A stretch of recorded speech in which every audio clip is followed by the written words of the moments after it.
Assalamualaikum warahmatullahi wabarakatuh. Bismillahirrahmanirrahim. Alhamdulillahi rabbil alamin. Wa bihi nasta'inu ala umuri dunya wa salahiddin. Wa usalli wa usallim ala sayyidina wa habibina wa syafi'ina وقرة أعيننا مقتدانا مصطفانا محمد خاتم النبيين وإمام المرسلين وصاحب الحجج القاطعة والبراهين وعلى آله وصحبه ومن تبعهم بإحسان إلى يوم الدين. وقال رب اشرح لي صدري ويسر لي أمري واحلل عقدة من لساني يفقه قولي سبحانك لا علم لنا إلا ما علمتنا إنك أنت العليم الحكيم ولا حول ولا قوة إلا بالله العلي العظيم. أما بعد. Yang saya hormati para habaib, para kiai, para tokoh masyarakat, wabil khusus kepada beliau Al-Habib Mustafa Al-Jufri, ada Habib Mustafa Al-Haddar, Habib Muhammad Al-Attas, Habib Abdurrahman Al-Segaf, Habib Muhammad Haidar Al-Idrus, dan para habaib yang lainnya, serta yang saya hormati khususnya para kiai, Kiai Ahmad Taufik dan Kiai Ghufran Mashkur, dan kepada keluarga besar dari Hadratus Syekh Muhammad Uthman Al-Ishaqi yang telah hadir, Kiai Ahmad Hilmi dan segenap keluarga, dan keluarga besar Hadratus Syekh Ahmad Asrari Al-Ishaqi yang telah hadir, Gus Kevin, segenap para tokoh masyarakat, Bapak Kepala Desa yang telah memberikan sambutan tadi luar biasa, seluruh jamaah Al-Khidmah dan Safi Kopler Community, para hadirin hadirat yang dirahmati oleh Allah Subhanahu wa taala. Mudah-mudahan insyaallah duduknya kita pada saat ini di pagi hari ini yang cerah ini adalah salah satu bentuk kita berkhidmah kepada Allah Subhanahu wa taala, kepada para masyayikh kita, dengan harapan insyaallah dengan khidmah kita semuanya akan dikumpulkan bersama di dalam surga Allah Subhanahu wa taala ma'al ladzina an'amallahu 'alaihim minan nabiyyina was-siddiqina wasyuhada was-salihin wa hasuna ulaika rafiqa. Ma'asyiral hadirin wal hadirat yang dirahmati oleh Allah Subhanahu wa taala. Tadi perwakilan dari Al-Khidmah, Ketua Cabang Bangkalan sekaligus tadi tuan rumah. Saya datang bersama dengan Habib Haidar. Tuan rumahnya berkata, "Habib, mudah-mudahan bisa istiqomah mengadakan acara haul." Ya, kita berharap mudah-mudahan acara ini istiqomah sampai hari kiamat. Tapi kalau mau istiqomah sih, satu yang diajarkan oleh beliau Kiai Ahmad Asrari Al-Ishaqi, yaitu adalah khidmah. Kita kalau ingin majelis menjadi majelis yang istiqomah, langgeng sampai hari kiamat, maka kita itu harus berkhidmah kepada majelis. Makanya majelis ini langgeng. Dulu namanya majelis ini bukan majelis al-khidmah. Sebagian daripada saya sendiri ya tidak mengetahui sejarah awal daripada pembuatan dan pendirian majelis al-khidmah. Tapi dulu sebelum majelis ini dinamakan al-khidmah oleh beliau Hadratus Syekh Kiai Ahmad Asrari, kemudian diganti dengan majelis yang bernama Al-Khidmah semakin berkembang pesat. Walaupun beliau wafat sebelum melihat daripada perkembangan yang luar biasa ini. Karena memang hidup di dunia, kalau kita ingin supaya langgeng, kita ingin supaya istiqomah apapun itu, maka yang kita dahulukan adalah khidmah. Kita menjadi pembantu. Kita menjadi orang yang mau menjadi sukarela kepada Allah, kepada Rasul, kepada masyayikh, maka saat itu keistiqomahan akan datang. Olehnya sebetulnya kita hidup di atas muka bumi ini, kita itu disuruh oleh Allah cuman satu, yaitu adalah berkhidmah kepada Allah. Kita mah diperintahkan oleh Allah cuman menjadi pembantunya Allah. Cuman Allah itu maha mulia, tidak mudah merendahkan daripada makhluk-makhluknya.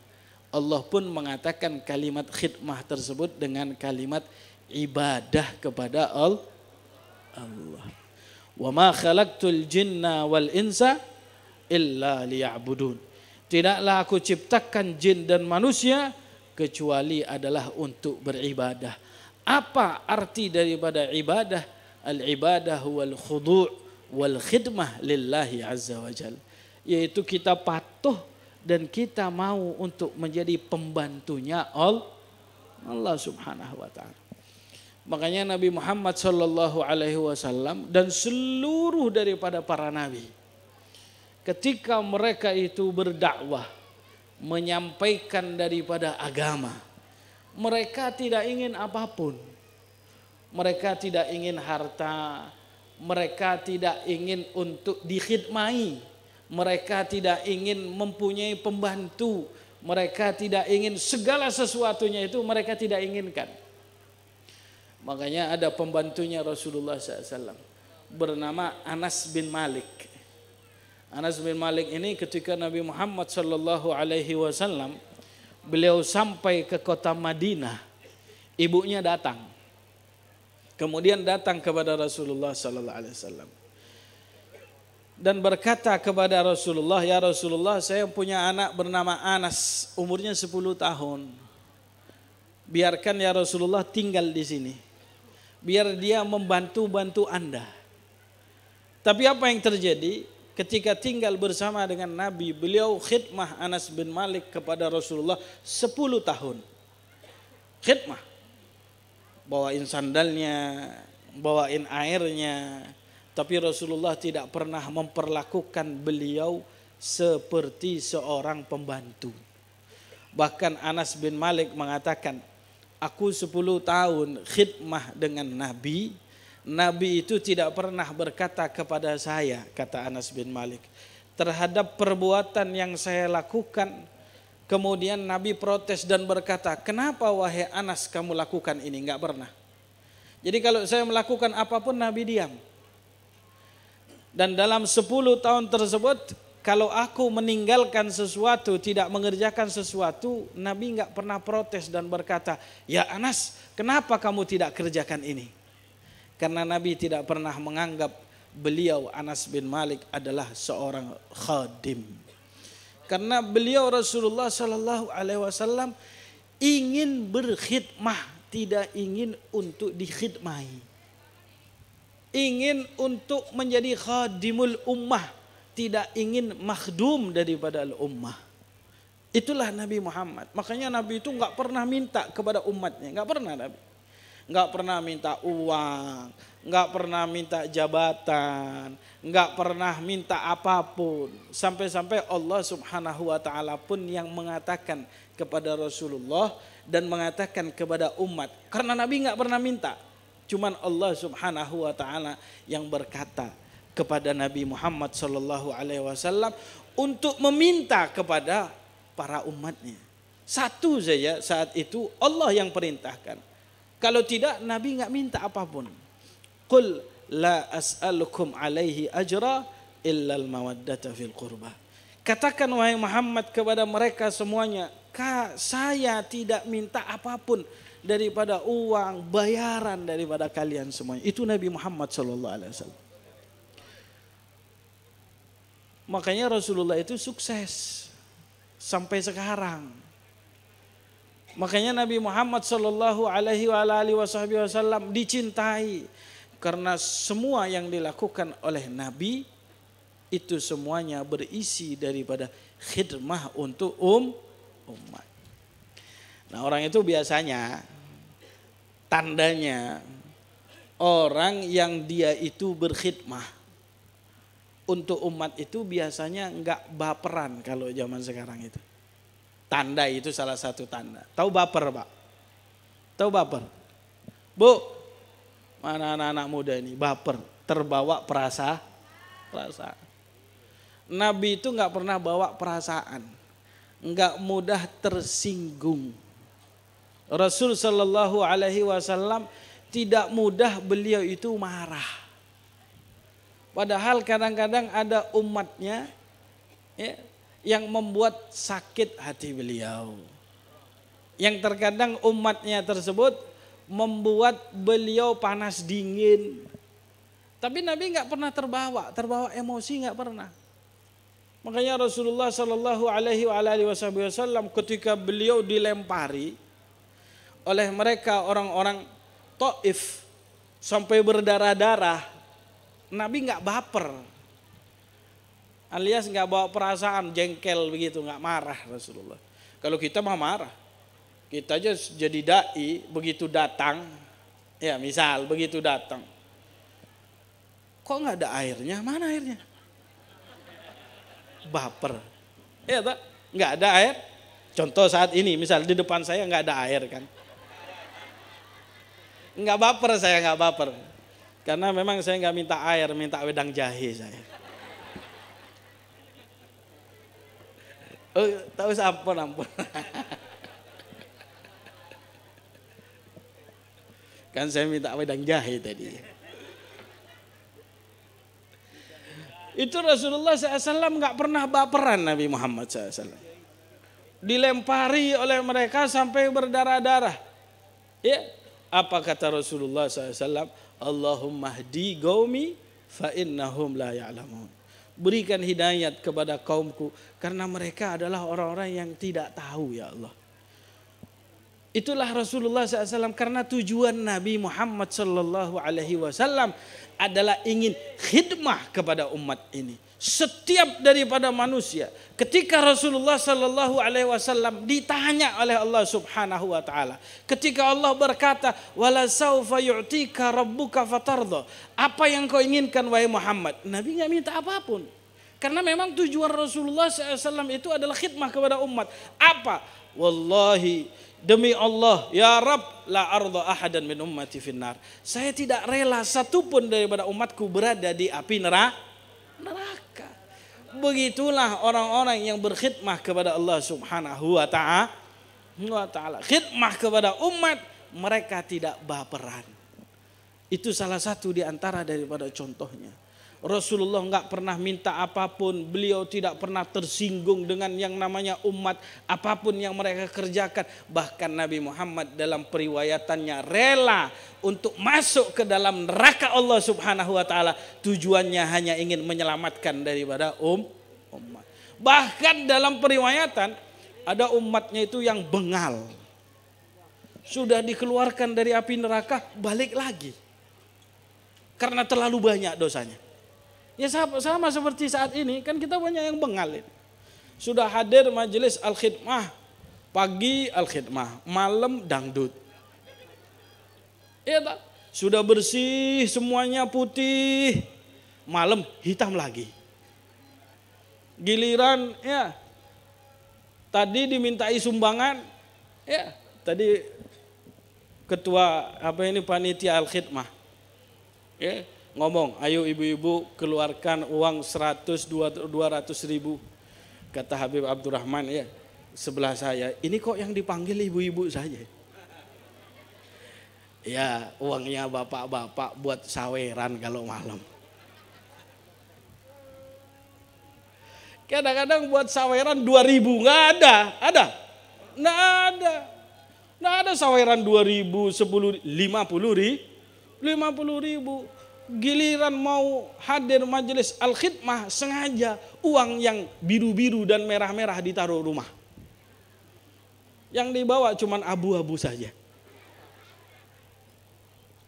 Ini gimana kita mau istiqomah kalau kita tidak mau khidmah untuk acara-acara yang seperti begini.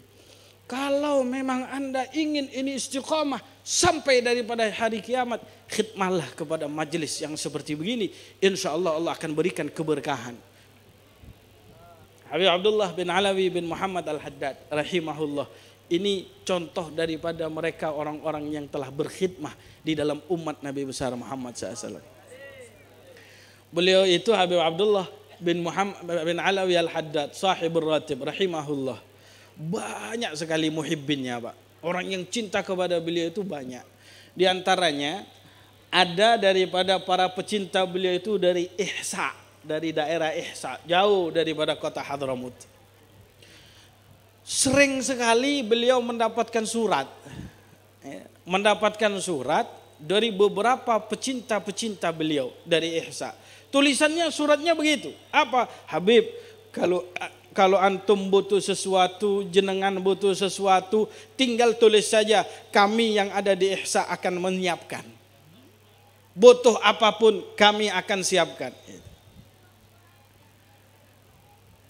Sering para pecintanya itu tadi sering mengirim surat. Jawaban beliau cuma satu. Saya tidak butuh apapun dari kalian kecuali kalian bertakwa kepada Allah. Jadi kita ini mah dalam hal ini artinya jangan pernah dalam majelis yang seperti begini kita hitung-hitungan. Kita mah hitungannya sama Allah Subhanahu wa taala. Jangan sampai kita, wah saya kok keluar uang 100.000, sebelah saya kok keluarnya 50.000. Saya yang hadir dalam majelis ini, saya, suami saya, anak saya 3.